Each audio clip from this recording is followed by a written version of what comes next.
Today's session is all about some underutilized features in Dynamics 365, looking at the little known or the little loved areas within the system. So the first underutilized feature we'll be covering is the contact hierarchy within the accounts area. I'm going to open up our trusty friend Alpine Ski House here. And as you build out your contact list, it becomes more important to add some context around the organizational structure and what that looks like. In our example of Alpine Ski House, you can see that we now have 7 contacts linked. So we're starting to build up a pretty healthy list there. And from within the account record, we have access to open up the org chart from within the ribbon. So you'll see that just up here. Once you click, it will open up and show you all the contacts within the account, in addition to where they sit within that account's hierarchy. In our example here, this has not yet been configured. So to set up the owner, the CEO, or whoever sits at the top of the hierarchy, you'll click the plus button, and in this case, it's going to be Patrick Sands. So I'll just press the plus there, and we'll type in for Patrick Sands, and we'll add him in. So once we've done that, it will take a second, and it's going to then move him up to the top. There we go, perfect. So after this, the remaining contacts can be moved via the drag and drop. So you'll just click and drag the relevant contact and drop them on top of their manager, and it will then place them just below in the hierarchy. So what we'll do, we'll have a bit of a look. So we've got our marketing manager and we have a website developer. So Diane will go under Michael. We've got the sales manager, and Ken Moore is the assistant to the sales manager. And our purchasing manager is going to go under the sales manager and the assistant under them. So we start building out this nice little chart here, which provides, again, some of that context around who is who within that business. What you can also do is you can actually click onto a contact. So I'm going to click on Paul here, and you'll see up in the ribbon of the hierarchy or the org chart, we have the ability to open up their contact record. So I'm going to open that up, and it will then take us straight through to Paul Cannon's record. So staying now on Paul Cannon, our next topic is the phone call activity type. And we find that there's a major gap in the out-of-the-box phone calls. Most of the time, when you're adding a phone call to CRM, it's already occurred, and then that means it should be closed off as complete straight away. When adding via the Quick Create, traditionally there is no easy way to close off the phone call without having to open it up again. So due to this gap, we've created a Total CRM phone call extension, which will actually allow you to do this. So you'll see now from Paul's record, I'm going to add a phone call from the timeline, which will pop up our Quick Create menu. And you'll see now down the bottom, we've added in an outcome section. And this will give you the ability to automatically close off the phone call as complete, along with scheduling in a follow-up phone call. So I'll just add one in. We'll say, the subject is checking in. We're going to say that, while we've made the call, I actually want to have another follow-up call, maybe next week on the 17th. And we'll say, we'll do it around, same time next week, we'll do 10 a.m. So because I have the call complete ticked to yes, and I've got the follow-up, once I save and close that, that's then going to go away. And after 5-10 seconds, as it all just processes, we're then going to be able to see, after we refresh, that our activity here, our phone call that we put in, our checking in one, will be closed. And I'll just refresh now so we can see that. And it's just taking a second.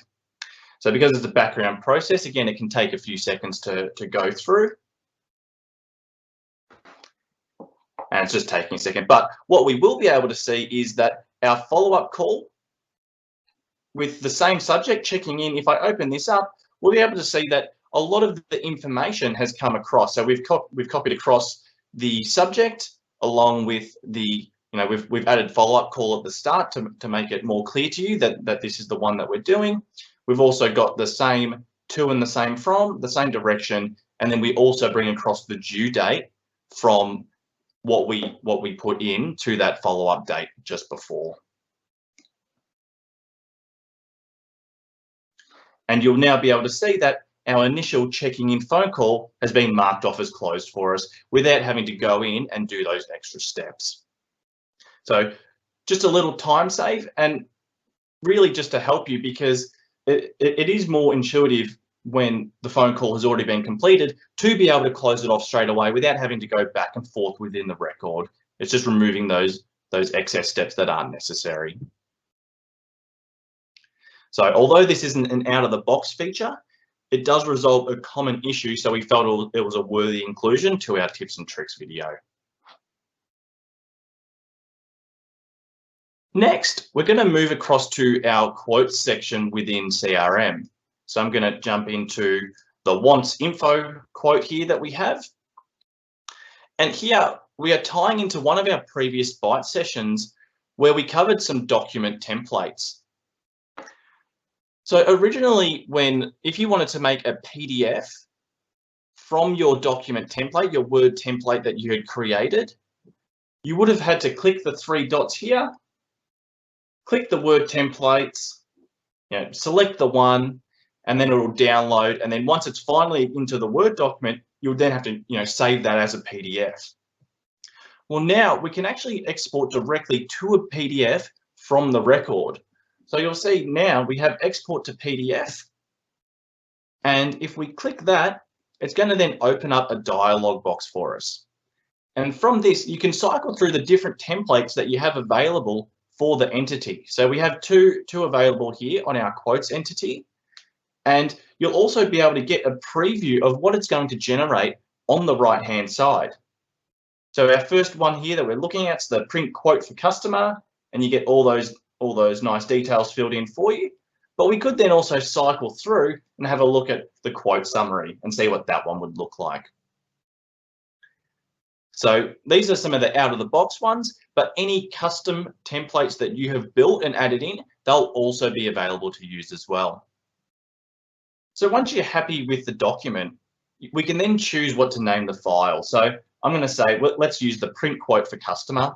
You'll see up here, this is going to be the file name under the Save As section.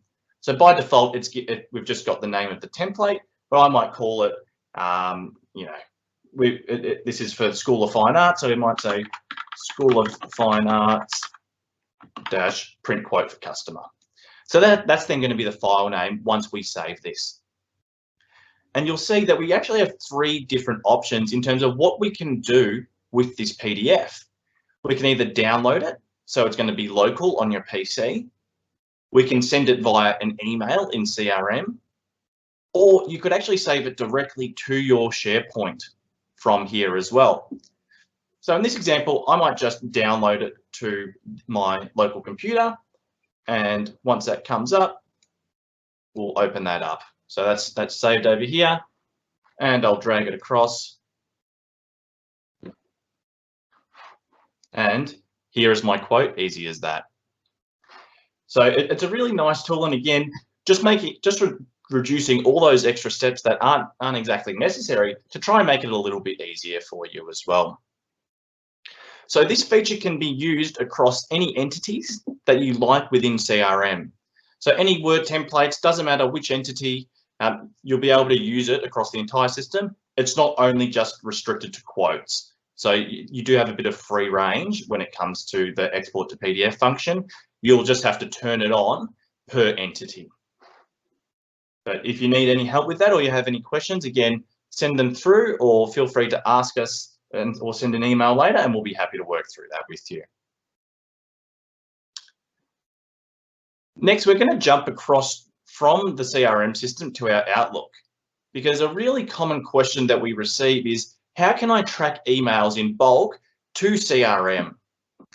And if your Outlook is set up with the Dynamics 365 app for Outlook, it is a really simple process.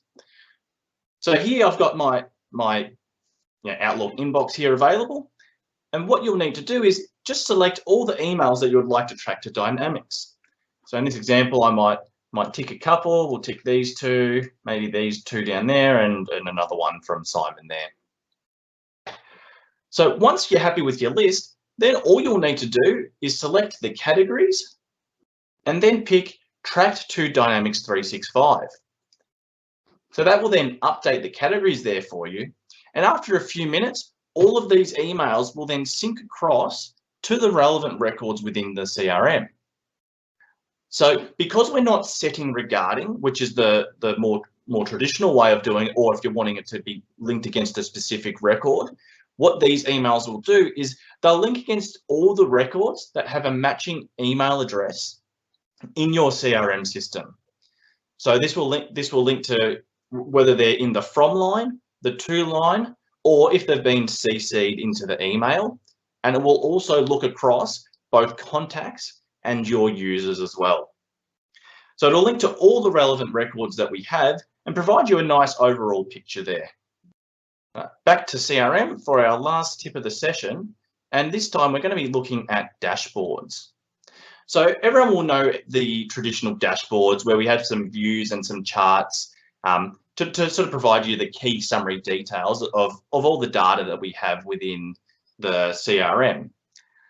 A few more of you may have heard or may have worked with Power BI, which is the more advanced and higher level of reporting where you get the full drill down capability and the customization to look at the data however you like. You have a bit more freedom in how you want to work with the data, but it is a bit of work to set those up. However, there is a lesser known sibling to these, and they're interactive dashboards, and they fall somewhere between those two. It allows you to drill down on our more traditional CRM dashboards.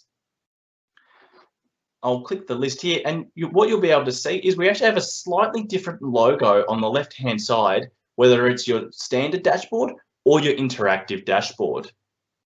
And we can see here that the opportunity details, we've got that different icon. So that's going to be our interactive dashboard. I'll click that and we'll then get a bit of a look at our new interactive dashboard that I've built out. This interactive dashboard that we've built is focused on the opportunities that we have in the system. So on the left-hand side, we have the stream, which is really a view, and that's going to show us what the data is based on. So in this example, we're having a look at all opportunities. That's our filter. In the middle, we have the charts that display the data. And again, these are going to look quite familiar to your traditional dashboards that most of you would be working with. Then on the right-hand side, we have tiles, which are further views to actually drill down more and show you where some of these data or some of these opportunities in this example is sitting within our main filter. So by default, you'll see in the top right that I've set this data to show the current quarter, but I'm going to extend this out so we can cover the whole year. And so I'm going to select the custom time frame. You do have some base options here, but for this example, I want to extend it out so we get a nice full year's worth of data. So once I press apply, that's then going to update for me, and you'll see we've updated our list. We've now got 25 opportunities that have come up in the filter, as opposed to our 11, which we had before. Each and every component on this dashboard is filterable. So if I wanted to see only the opportunities that we have within the qualify stage, what I can do is I can click this, and you'll see all the tiles and all the areas in the system will then be filtered based off that criteria. The filter gets applied, and we can see it's now updated, our revenue, who our top customers are based off that stage, who's got the most money by our account managers or our sales staff in the qualify stage, as well as how many now are actually sitting in those stage with our other views in the tiles over on the right-hand side. To then turn off this filter, you can see just above our all opportunity section, or just below the dashboard name, it's now saying pipeline phase 1, which is which is linking to our qualify stage that we drilled down. Then to remove that, what we'll do, just click the X, and it's then going to take us back to our full data that we have available. What you can also do is over on the right-hand side with the tiles, if you select that, it's going to drop down and show you which records make up that view. So in this one here, I'm looking at, of all the opportunities that we have in the system, which of them are actually mine? So I've clicked that and it says we've got a list of 6, and here they are available for me to look at, or click through to go view as well. We can then also drill down via our sales reps. So I might say, let's have a look at CRM admin, and I'm going to click his, and we can then start seeing what does CRM admin have in their sales pipeline, what's their revenue looking by month on month, and then also how many have they won, how many have they lost, as well as who is their specific top customer as well. So the interactive dashboards are a great tool to use, especially if you're not wanting to go quite as far as Power BI for your reporting, but you still are wanting more of that drill down ability to try and get some more meaningful insights from your data. And it really does help to extend the standard dashboard that most of you would be working with, and to make them provide a bit more details for you. So they can be built for all different entities. We've used opportunities here, but another great example would be using some activities as well. That's all for today's session on the underutilized features of Dynamics 365. I hope you were able to pick up a few handy tips or features that will provide some valuable updates for your business. And if you think of any more questions after the session, just send them through to support@totalcrm.com.au.